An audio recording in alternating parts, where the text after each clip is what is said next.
Hey everybody, happy Tuesday, it's Tom. I hope everybody had a great Labor Day weekend. Here in September at DFCS, we of course are celebrating National Kinship Month. Gives us an opportunity to both raise awareness of our Kinship Caregiver program and to of course thank those individuals who step up to care for their relative children when the parent can't safely do so. You know, one of the things that we always talk about here at DFCS is the fact that we have to rely on extended family to care for children who can't be safe at home, not simply because they are relatives, but more because we really need to make sure that we are maintaining that child's relationships to the greatest extent possible. If a child cannot be safe in their home and and he or she has to go somewhere else to stay, even temporarily, that's a very traumatic thing. In fact, I've been reading a book that's kind of an older book. It's written back in it's really a compilation of 3 books written by some experts back in the 70s and 80s.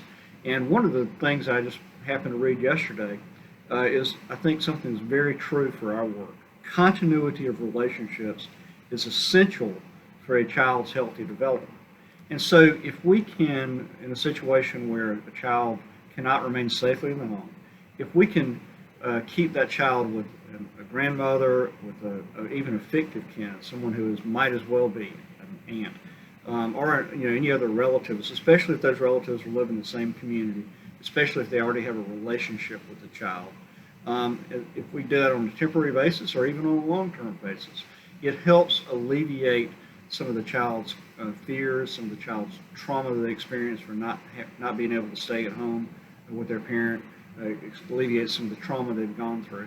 And so it's really important for us as an agency to do our best to rely on extended family to maintain the child's sense of continuity of relationships and sense of community.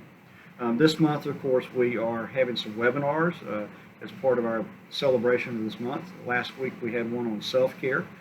This week we're having one on Thursday, I believe, on understanding traumatic stress. We know that that if a child has been can't stay in the home because it's not safe to do so because of something that's going on with the parents, both the situation in the home may have been traumatic, but also having to leave that home and having to leave your parents can be traumatic. So this seminar will help our kinship caregivers, and of course it's a webinar, doing everything socially distanced these days, but it'll help our kinship caregivers really better understand how traumatic stress affects children, how it can create some behaviors in children that are really to be expected in a situation like this, and how they can help the child be comforted and to overcome some of those behaviors related to that traumatic stress. Also, we are, of course, highlighting some of our own employees who have been kinship caregivers. This week I want to highlight an old friend of mine, Bianca Lovelace, who now works for us. And Bianca and her husband really got custody of her niece and nephew back in 2011. They later got permanent guardianship, and then in 2018 they adopted the children. So, and I think she said it was a long, hard road, but she would certainly make the choice over again. And I want to thank her and all of you who have been kinship caregivers for stepping up to the plate and caring for these children who really are your own flesh and blood. And also, we got more information about the National Kinship Month webinar series. If you want to, it's kinshipnavigator.program at dhs.ga.gov. I want to invite you to learn more about that, and if you want to participate in the webinar, send them an email. Also, we are celebrating Child Welfare Workforce Development Month. We're going to have a national celebration scheduled September 15th at 3 p.m. As you know, the National Child Welfare Workforce Institute is working very closely with us on leadership development. Really going to be highlighting some of the work that we're doing with NICWE, as we call it. And we'll have get Ramirez to put up some of the information about what we're doing there. Region 2 has started something called the Good News Network. I think we all need a little good news this time of year. They're highlighting some of the positive things that are happening across the region. I think it's so important for the morale of our team and for us to have a continued sense of purpose, to highlight the good things that are happening in our work when, as we all know, a lot of the things we deal with can be, in fact, tragic. We're dealing with families who are struggling economically. We're dealing, of course, with children who are suffering maltreatment. So it's really good to highlight the good things that are going on. They had a first broadcast of this in April, and I think had a good response on that.